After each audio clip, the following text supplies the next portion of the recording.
नमो नमः।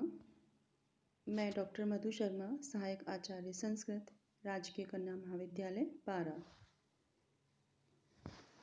बीए द्वितीय वर्ष के द्वितीय प्रश्न पत्र के अंतर्गत हम अध्ययन कर रहे हैं वैदिक साहित्य का।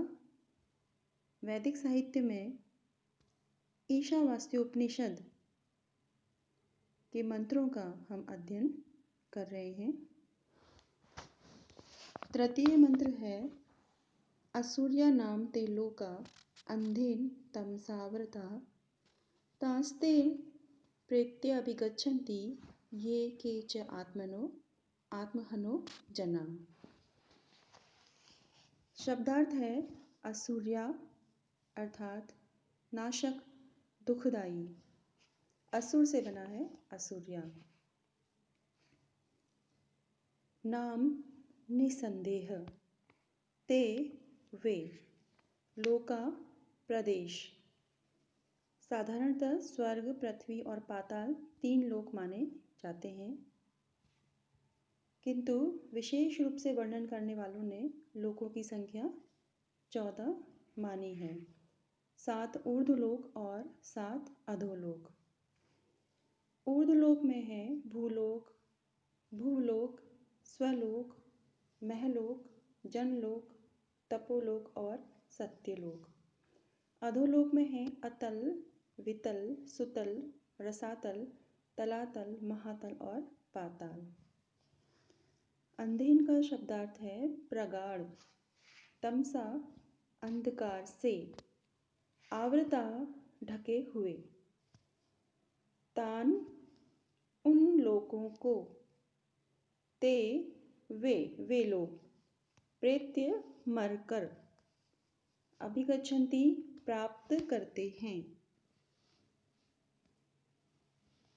ये के च आत्महनो जना, आत्महन आत्मघाती, जना मनुष्य। अन्वय है ये के च जना आत्महन ते प्रेत्य तान अभिगच्छन्ति।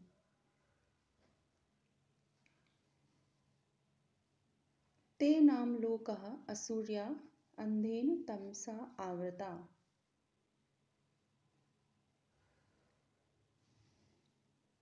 वे प्रदेश या स्थितियां निसंदेह नाशक अर्थात दुखदाई और गहरे अंधकार से आच्छादित हैं।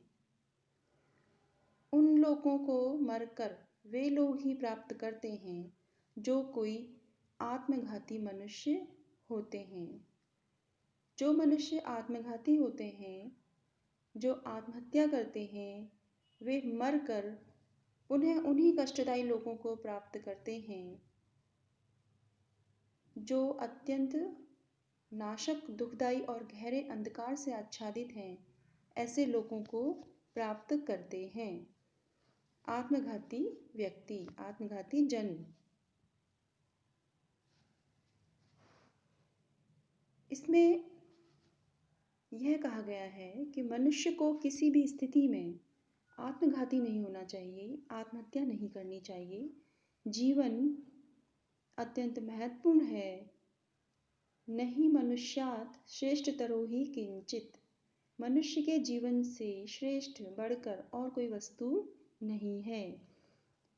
इस मंत्र में बताया गया है कि आत्महत्या करने वाले लोग घोर दुखमयी जीवन वाले जन्म को प्राप्त करते हैं। वास्तव में जो मनुष्य शरीर है वह श्रेष्ठ और परम दुर्लभ है।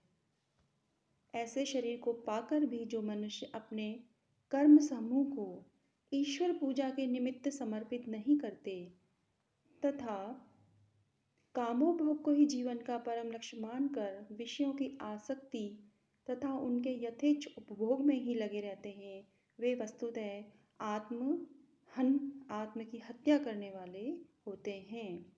ऐसे मनुष्य संसार में चाहे कितना भी विशाल यश, वैभव, अधिकार प्राप्त कर लें, पर मृत्यु के बाद कर्मों के फलस्वरूप पुनः वो भयंकर आसुरी योनियों को प्राप्त करते हैं। ये आसुरी स्वभाव के दुष्टों के लिए कुछ लोक निश्चित किए गए हैं। ये लोक महान अज्ञान रूपी अंधकार से आच्छादित हैं। यहाँ आत्महन से तात्पर्य बुद्धिनाश से है। आत्महंता वस्तुतः वह व्यक्ति है जो पूर्ण और अखंड आत्मा को एक देशीय और खंडित मानता है। देह आत्म बुद्धि वाले व्यक्ति ही आत्मघाती हैं। वह उस आत्मा के टुकड़े करने वाले जो अच्छेद्य है, अधाई है, अजर है और अमर है। आशय यह है कि जो लोग आत्मा को अर्थात अपने को अलग मानकर हनन करते हैं, हिंसा करते हैं, अपने को दूसरों से पृथक समझते हैं, वे असूर्य, ज्योतिहीन, आनंदहीन, अंधतम, दुख, शोक और भय से ग्रसित स्थिति में ही रहते हैं। इस श्लोक में व्याकरणात्मक जो टिप्पणी है उस पर भी हम ध्यान देते हैं। जैसे असूर्या शब्द कैसे बना? असुर है शब्द, यत प्रत्यय लगा है असूर्य, आसुरी। लोका लोक और घय प्रत्यय। तमसा तमस नपुंसकलिंग तृतीय विभक्ति एक वचन। आवृतः आ उपसर्ग व्री धातु त प्रत्यय प्रेत्य प्र उपसर्ग ई धातु ल्यप प्रत्यय। अभि गच्छन्ति अभि गम धातु लट लकार प्रथम पुरुष बहुवचन।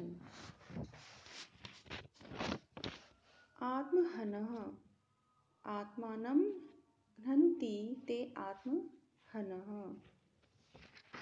ये श्लोक की संपूर्ण व्याख्या है।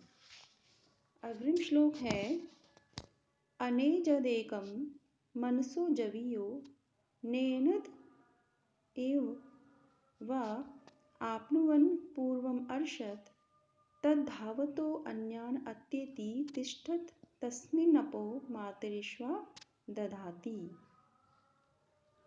अनेजत गति नहीं करता हुआ, न एजत इति अनेजत। एकम एकाकी, मनसः मन से, जवीय अधिक वेग वाला, एनत इस ब्रह्म को, आपनुवन प्राप्त कर सके, अर्षत पहुँचा हुआ, धावतः दौड़ते हुए, अत्येति अतिक्रमण कर जाता है, तस्मिन् उस परमात्मा में, मातरिश्वा वायु दधाति धारण करता है, एकम अनेजत पूर्वम अर्षद मनसः जवीय, देवा एनत न आपनुवन तत् तिष्ठत धावतः अन्यान अत्येति तस्मिन् मातरिश्वा अपह दधाति। वह एक नामक अर्थात अकेला ब्रह्म गतिहीन होता हुआ भी मन से भी अधिक वेगशाली है। इंद्रिया आदि देव इस ब्रह्म को प्राप्त नहीं कर सकते क्योंकि यह तो पहले से ही वहाँ पहुँचा हुआ है। स्थिर रहता हुआ वह तत् नामक ईश्वर दौड़ते हुए दूसरों का अतिक्रमण कर जाता है। वायु उस परमात्मा में प्राणियों के कर्मों को धारण करता है। इस मंत्र में ईश्वर के स्वरूप का वर्णन किया गया है।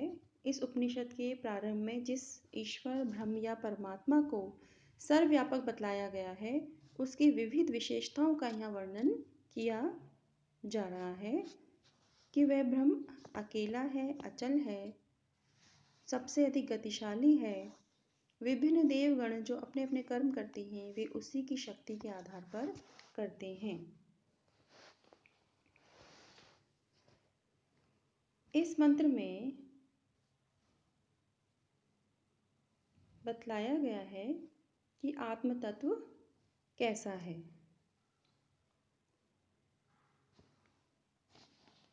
व्याकरणात्मक टिप्पणियों में हम देख सकते हैं कि जो देवः शब्द है उसका अर्थ यहाँ इंद्रिय है। मनुष्य इंद्रियों के माध्यम से क्रीड़ा आदि व्यवहार संपादन करता है, चमकता है, मुद्रित होता है, इसलिए यहाँ देव कहा गया है। यह पद दिव धातु से बनता है, देव। मातरिश्वा अर्थात वायु। मातरि आकाशे स्वसिति इति मातरिश्वा। दधाति धा धातु लट लकार प्रथम पुरुष एक वचन। इस प्रकार ये दो श्लोकों की व्याख्या हमने यहाँ पर की है।